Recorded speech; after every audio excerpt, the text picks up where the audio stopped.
everybody that met him. I was not aware of how transcendent his personality was going to be. Those pain words coming from an El Paso mother who lost her child over the weekend. Police say 18-year-old Kenneth Ellababedi was shot and killed while attending a house party in East El Paso early Sunday morning. According to investigators, the party had grown too large and several fights broke out in the street.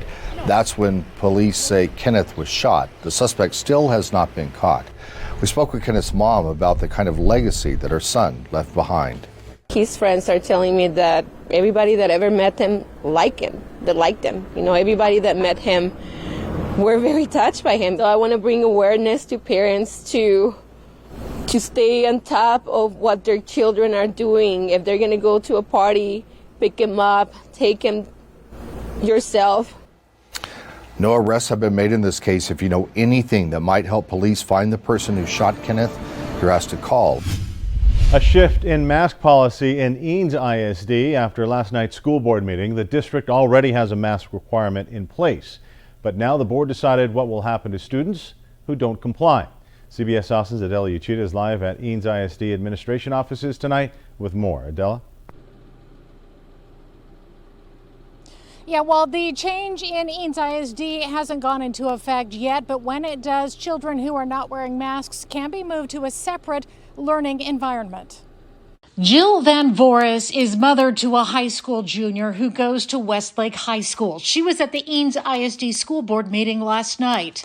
I went with the intention of making sure mine was one of the many voices expressing concern. Eanes ISD made national headlines last week when a parent ripped the mask off of a teacher. But Van Voris says for many parents, the decision to put unmasked children in a separate learning environment is a relief. It could go into effect Friday. I think masks are a no-brainer, but they did at least do right by the kids in the district and the teachers and by adhering to the mandate. Ben Sabrin says the same thing. I continue to believe that the district absolutely wants to do the right thing. The district and I think all of us as parents, we all want our kids in school and we all want our kids to be safe. We first met Sabrin last week when he told CBS Austin that he was afraid to send his immunocompromised daughter to school with unmasked people.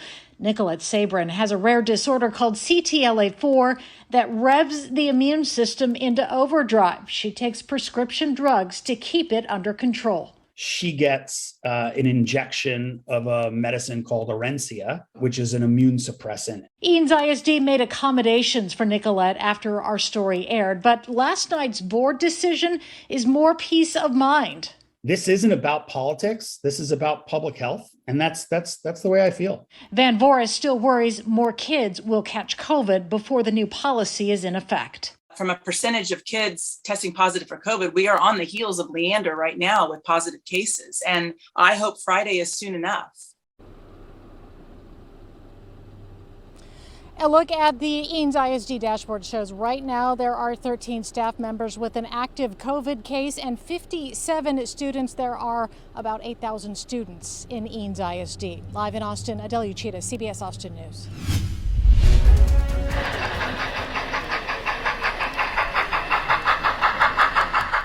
All aboard! The trains you see here by all means look like the real thing, but if you take a closer look, they're actually models. And this is what you're going to see at the Austin Train Show making its comeback after being canceled last year due to the pandemic. Well, this year, for the first time, it's going to be held right here in Austin. So this morning, jump on board as I turn back time with some railroaders.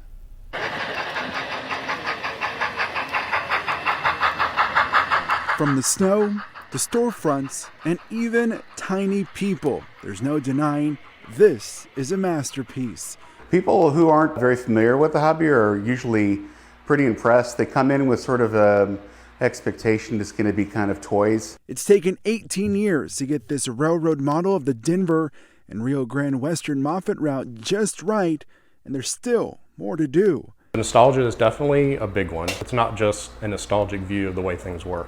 The Austin Model Railroad Society says that interest in railroading has actually gone up during the pandemic.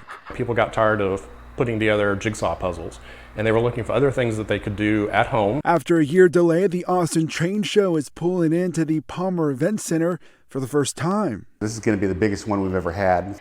You'll have over 25,000 square feet of model railroading to check out, and even some to purchase. There's definitely a variety of stuff. There's some cheap Christmas tree toy stuff all the way up to, $1,000 models. The Austin Model Railroad Society putting the final touches on their new track. We're adding the downtown Austin area to our layout. It's roughly what Austin was in the 50s or so, when there were still a lot of railroads downtown. Everyone is invited to jump on board. There is kind of a stereotypical model railroader or railroader in general. The tinier the train, the more concentrated the fun. And you see everybody from 8 years old to 80 participating in this hobby, coming from all different walks of life. Tell you, when I first walked into this house with this model right here, I was blown away. I mean, what is it about trains and model trains? They're so cool for kids and adults. Yeah, it's for everyone. So please come on out. The Austin Train Show is happening this weekend for the first time at the Palmer Event Center. $8 for those 12 and up, and under are free, actually. It kicks off at 10 a.m. both days with COVID protocols, including mask wearing. Head to cbsaustin.com for more details. And as always, I'm here to listen. If you'd like for me to turn back time on something or someone, just send me a message on any of my social media pages.